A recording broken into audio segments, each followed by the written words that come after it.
ദൈവനാമം മഹത്വപ്പെടട്ടെ. കർത്താവിൽ പ്രിയ വിശ്വാസികളുടെ സമൂഹമേ, നിങ്ങളെ ഏവരെയും കർത്താവായ യേശുക്രിസ്തുവിന്റെ നാമത്തിൽ പ്രഭാതവചനത്തിലേക്ക് വളരെ വിനീതമായി സ്നേഹത്തോടെ സ്വാഗതം ചെയ്യുന്നു. ഇന്നത്തെ ദിവസത്തിൻ്റെ പ്രത്യേകത എന്ന് പറയുന്നത് ഈ വർഷത്തിലെ 233 ദിവസമാണ്. ഇന്ന് 604 എപ്പിസോഡ് പബ്ലിഷ് ചെയ്യുന്നതിനായി ദൈവത്തിൽ ശരണപ്പെടുന്നു.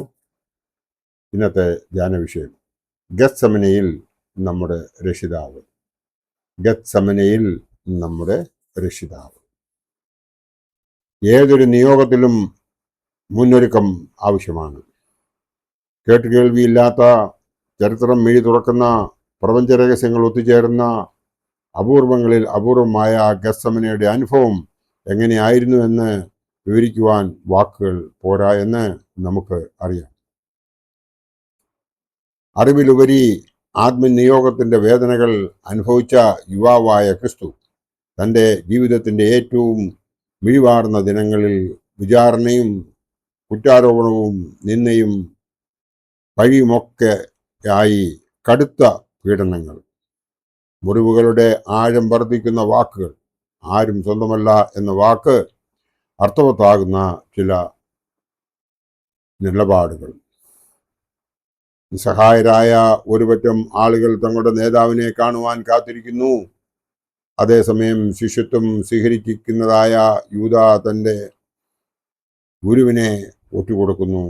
റോമാ സാമ്രാജ്യത്തിൻ്റെ അനീതിക്കെതിരായ പോരാടിയ യുവ വിപ്ലവകാരിയായി യഹൂദയിലെ ഗ്രാമങ്ങളിൽ കുറേ പേരെങ്കിലും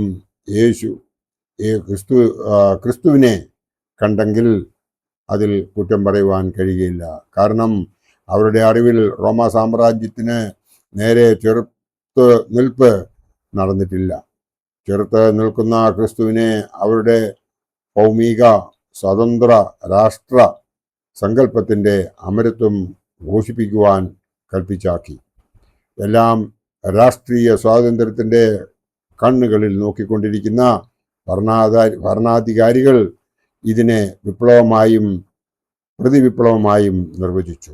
റോമായ്ക്കെതിരായ പട നയിക്കലും ഒപ്പം ഹെരോദാവിന് എതിരായ പോരാട്ട വീര്യവും അനുനയിപ്പിക്കുന്ന കപട നൈതികതയാണ് മഹാപുരോഹിതന്മാരിലും ഭരണസേവകരിലും കാണുന്നത്. സാമ്രാജ്യത്വത്തിനെതിരായ പട നയിക്കുന്നവരോട് ദേശീയവാദവും ഹെരോദാവിനെതിരെ പട നയിക്കുന്നവരോട് പ്രാദേശിക വാദവും തട്ടിവിടുന്ന ഇരട്ട മുഖത്തിൻ്റെ പ്രതിനിധികൾ അരങ്ങ് തകർക്കുന്ന അധികാരത്തിൻ്റെയും ഉപായത്തിൻ്റെയും ഇടവഴികളിൽ ക്രിസ്തുവിൻ്റെ സിംഹഗർജനം അന്നെന്ന പോലെ ഇന്നും മാറ്റൽ കൊള്ളുന്നു. എൻ്റെ രാജ്യം ഐഹികമല്ല എന്നത്. പുതിയൊരു രാജ്യം സ്ഥാപിക്കുവാൻ വന്ന യേശുവിൻ്റെ പിന്മാറ്റമാണിതെന്ന് പ്രചരിപ്പിക്കുവാൻ മഹാപുരോഹിതന്മാർ ശ്രമിച്ചിരുന്നിരിക്കാം. ഭരണാധികാരികളെല്ലാം ദുഷ്പ്രവർത്തനത്തിൻ്റെ ആയുധങ്ങൾ ഒന്നൊന്നായി പുറത്തെടുത്തിരിക്കാം. അധികാരം, ഭരണം, മതം തുടങ്ങിയ ഘടകങ്ങളിലൂടെ സത്യത്തെ നിഷ്കാസനം ചെയ്യുന്ന പ്രവൃത്തികൾ എക്കാലത്തും ഉണ്ടായിരുന്നുവെന്നതിൻ്റെ തെളിവുകളായി ഇതിനെയെല്ലാം കാണുവാൻ കഴിയും. പിന്മാറുവാനോ നട്ടല് വളയ്ക്കുവാനോ ഒരിക്കലും തയ്യാറല്ലാത്ത ക്രിസ്തു ഹെരോദാവിനെ കുറുക്കൻ എന്ന വിശേഷണത്തിൽ അഭിസംബോധന ചെയ്യുന്നു. ഉപായത്തിൽ കുടുക്കുവാനും അപായപ്പെടുത്തുവാനും ഉള്ള മർദ്ദക ഭരണ സംവിധാനങ്ങളോട് എന്നും കലഹിച്ച ക്രിസ്തു സ്വയം രക്ഷപ്പെടുവാൻ ശ്രമിക്കുന്നില്ല. വാക്കുകൾ വിഴുങ്ങുന്നില്ല, പറഞ്ഞത് പിൻവലിക്കുന്നില്ല, നിലപാടുകൾ മാറ്റുന്നില്ല. ഏറ്റെടുക്കുവാനുള്ള ദൈവീക പദ്ധതിയുടെ വ്യാപ്തി അറിഞ്ഞുകൊണ്ട് തന്നെ സ്വയം ഒരുങ്ങുന്നു. ദൈവം ഏൽപ്പിച്ച അവകാശങ്ങളിലൊന്നിലും നിരുത്തരവാദപരമായി ഇടപെടാത്ത ക്രിസ്തു സ്നേഹത്തിൻ്റെ ജാലകം തന്നിൽ ഇനിയും വിശ്വസിക്കുവാൻ ഉള്ളവർക്കായി തുറന്നിടുന്നതായി നമുക്ക് കാണുവാൻ സാധിക്കുന്നു.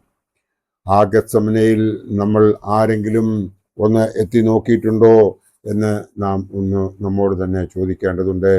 കാരണം ആ ഗെത്സമനിൽ നമ്മുടെ കർത്താവായ യേശു ക്രിസ്തു അനുഭവിച്ചതായ കഷ്ടാനുഭവങ്ങൾ ആർക്കു വേണ്ടിയായിരുന്നു എന്ന് നാം ഒന്ന് ചിന്തിക്കുമ്പോൾ മാത്രമേ നമ്മളുടെ വിശ്വാസത്തിൻ്റെ ദൃഢത ഉയർന്നു വരികയുള്ളൂ എന്നത് നമുക്ക് ഏവർക്കും അറിയാം. എങ്കിൽ തന്നെയും നാം ഓരോരുത്തരും അതൊന്നും കണ്ടില്ല എന്ന് നടിക്കുന്ന ഭാവത്തിൽ ഈ ലോക സുഖം പ്രാപിക്കുന്നതിന് വേണ്ടി ജീവിതകാലം മുഴുവൻ ദുഃഖിച്ച് നടക്കുന്ന ഒരു സമ്പ്രദായമാണ് നമ്മിൽ ഓരോരുത്തരിലും കാണുന്നത്. നാം ആ ജീവിത രീതി ഒന്ന് ചേഞ്ച് ചെയ്ത് ഒരു മാറ്റം വരുത്തി നമ്മെ തന്നെ നാം തിരുത്തുകയും ദൈവത്തിൻ്റെ തൃപ്പാദത്തിൽ നമ്മെ തന്നെ സമർപ്പിക്കുകയും ചെയ്യുകയാണ് എങ്കിൽ നമുക്ക് അതുകൊണ്ട് പ്രയോജനമുണ്ടാവും. നമ്മുടെ പിതാക്കന്മാർ പറഞ്ഞത് സത്യമായി തീരുകയും ചെയ്യും. അറിവില്ലായ്മ കൊണ്ട് തന്നെ ആക്രമിക്കുന്ന യുവാവിൻ്റെ കാതുമുറിച്ച ശിഷ്യനോട് നീ ചെയ്യുന്നത് ഗുരുനിന്ദയാണ് എന്ന് പഠിപ്പിക്കുന്നു. പത്രോസിനോട് വാൾ ഉറയിലിടുവാൻ കൽപ്പിക്കുന്നു. വാൾ എടുക്കുന്നവൻ വാളാൽ നശിക്കും എന്ന വചനം നൽകി സമാധാനത്തിനായി ആളുകളെ ഒരുക്കുന്നു. കലങ്ങാത്ത ഹൃദയവുമായി ആ ദിവ്യ തേജസ് ആളുകളെ സൗഖ്യമാക്കുന്നു. നൂറുകണക്കിന് ആളുകൾ വിശ്വാസത്തിലൂടെ നേടിയ സൗഖ്യത്തിൻ്റെ പ്രതിധ്വനികൾ നിലച്ചിരിക്കുന്നു. നീതി ഞെരിഞ്ഞമരുന്നതിൻ്റെ ആർത്തനാദങ്ങളും ദീപട്ടി ബന്ധങ്ങളുടെ ശീൽക്കാരങ്ങളും പരിചിത മുഖങ്ങളുടെ ആക്രോശഭാവവും അറിഞ്ഞിട്ടും അറിയാത്തവരെ പോലെ നിൽക്കുന്നവരുടെ ക്രൂരതയും കണ്ട് തളരാതെ ക്രിസ്തു ഗെത്സമനിയുടെ ഏകാന്തതയിലും പിതാവിനോടുള്ള പ്രാർത്ഥനയുടെ ഐക്യത്തിലും ശക്തി നേടുന്നു. തന്നിൽ വിശ്വസിക്കുന്നവർക്കായി ധീരതയുടെ ന്യൂനത ലോകം കാട്ടിത്തരുന്നു. ഒപ്പം ഈ മാതൃകയും പ്രതിസന്ധിയുടെ പ്രതികൂല സാഹചര്യങ്ങളിലും പ്രാർത്ഥനയിൽ വിനയം നമ്മൾ പ്രാപിക്കേണ്ടതുണ്ട്. നമ്മൾ ഇടപെടാതെ പ്രാർത്ഥിക്കുമ്പോഴാണ് നമുക്ക് നമ്മുടെ തെറ്റുകളെ തിരിച്ചറിയുവാൻ സാധിക്കുന്നത്. അതുപോലെ തന്നെ നമ്മൾ വേദപുസ്തക പാരായണം ചെയ്യുമ്പോഴാണ് നമ്മുടെ പിതാക്കന്മാർ എന്താണ് ചെയ്തതെന്നും നല്ല പ്രവൃത്തികൾ ചെയ്തവർക്ക് കിട്ടിയതായ അനുഗ്രഹങ്ങളെക്കുറിച്ച് നമുക്ക് മനസ്സിലാക്കുവാൻ സാധിക്കത്തുള്ളൂ. അങ്ങനെ നാം ഓരോരുത്തരും ചെയ്യണമെന്നുണ്ടെങ്കിൽ ഒരു ദിവസം തീരെ കുറഞ്ഞത് 3 to 4 അധ്യായം നമ്മൾ വായിച്ച് അത് ഗ്രഹിക്കുകയും തുടർച്ചയായി നമ്മൾ ആ പ്രക്രിയ കണ്ടിന്യൂ ചെയ്യുകയാണെങ്കിൽ മാത്രമേ നമുക്ക് അതുകൊണ്ട് പ്രയോജനമുണ്ടാകുകയുള്ളൂ. യാമപ്രാർത്ഥനകൾ എല്ലാം പൂർത്തീകരിക്കുകയും സൽപ്രവൃത്തികൾ ചെയ്യുകയും ചെയ്യുന്ന ഏവർക്കും ദൈവം കൂട്ടുകാരനായിരിക്കും എന്നുള്ളതിന് യാതൊരു സംശയമില്ല. അവൻ നമ്മോട് പറഞ്ഞു, ഞാൻ നിങ്ങൾക്കായി സ്ഥലം ഒരുക്കുവാൻ പോകുന്നു, അവിടെ അനേക വാസസ്ഥലങ്ങളുണ്ട്, ഞാൻ തിരികെ വന്ന് നിങ്ങളെ എൻ്റെ കൂട്ടത്തിൽ ചേർക്കുമെന്ന് പറഞ്ഞു. അവനോടൊപ്പം ചേരുന്നതിന് വേണ്ടിയിട്ട് നാം ഓരോരുത്തരും തയ്യാറാകുന്നത് എങ്ങനെയാണ് എന്ന് നാം നമ്മോട് തന്നെ ഒന്ന് ചോദിക്കേണ്ടതുണ്ട്. അല്പകാല ജീവിതം നമ്മൾ ഇവിടെ ജീവിക്കുമ്പോൾ അത് എത്ര നാൾ ജീവിക്കുമെന്ന് അറിയാൻ മേലാത്ത ആ ജീവിതത്തിൽ നമ്മൾ ഈ ലോകത്തിൽ സുഖം മാത്രം അന്വേഷിച്ച് നടന്നു കഴിഞ്ഞാൽ നിത്യനരകമായിരിക്കും നമ്മൾക്ക് സ്വർഗത്തിൽ ലഭിക്കുക എന്നത് മറക്കാതെ നാം ഓരോരുത്തരും സൽപ്രവൃത്തികൾ ചെയ്തുകൊണ്ട് ദൈവം കാണിച്ചു തന്നതായ വഴിയിലൂടെ നാം യാത്ര ചെയ്യുന്നുവെങ്കിൽ നമുക്ക് അനുഗ്രഹം പ്രാപിക്കുവാൻ സാധിക്കും. നമുക്കെല്ലാവർക്കും അറിയാവുന്നതുപോലെ കർത്താവായ യേശു ക്രിസ്തു തൻ്റെ 30-ാമത്തെ വയസ്സിൽ ആരംഭിച്ച ആ പരസ്യ ശുശ്രൂഷ 3.5 വർഷത്തോളം ആ പരസ്യ ശുശ്രൂഷ ചെയ്തതായി നമുക്ക് അറിയാം. അതിനെക്കുറിച്ച് മത്തായി ശ്ലീഹായും മർക്കോസ് എവൻഗേലിയോസ്തായും ലൂക്കോസ് എവൻഗേലിയോസ്തായും യോഹന്നാൻ ശ്ലീഹായും എഴുതിയിരിക്കുന്ന സുവിശേഷം നാം വായിക്കുമ്പോൾ അതിൽ നിന്നും നമുക്ക് മനസ്സിലാക്കുവാൻ സാധിക്കുന്നത് യേശു ക്രിസ്തു പൂർണ്ണ മനുഷ്യനും പൂർണ്ണ ദൈവവും ആയിരുന്നു എന്നതാണ്. അത് നമ്മൾ കൃത്യമായിട്ട് മനസ്സിലാക്കുന്നുവെങ്കിൽ നാം നമ്മുടെ ജീവിത ശൈലി വ്യത്യാസപ്പെടുത്തും. അത് വായിക്കുവാൻ നിങ്ങൾ താല്പര്യപ്പെടുന്നുവെങ്കിൽ മത്തായി ശ്ലീഹായുടെ രക്ഷാസുവിശേഷത്തിൽ 28 അധ്യായവും 1071 വാക്യങ്ങളും ഉള്ളപ്പോൾ മർക്കോസ് എവൻഗേലിയോസ്തായുടെ സുവിശേഷത്തിൽ 16 അധ്യായങ്ങളും 678 വാക്യങ്ങളുമാണ് ഉള്ളത്. അതുപോലെ തന്നെ ലൂക്കോസ് എവൻഗേലിയോസ്തായുടെ സുവിശേഷത്തിൽ 24 അധ്യായങ്ങളും 1151 വാക്യങ്ങളും ഉള്ളപ്പോൾ യോഹന്നാൻ ശ്ലീഹായുടെ സുവിശേഷത്തിൽ 21 അധ്യായവും 878 വാക്യങ്ങളും ആണ് ഉള്ളത്. മൊത്തത്തിൽ നാം നോക്കുമ്പോൾ 89 അധ്യായങ്ങളും 3778 വാക്യങ്ങളുമുള്ള ഈ സുവിശേഷം നാം ശരിക്കും വായിച്ച് ഗ്രഹിക്കുന്നുവെങ്കിൽ നമ്മൾ ദൈവത്തിൽ നിന്ന് അകലുവാൻ നമുക്ക് സാധിക്കുകയില്ല.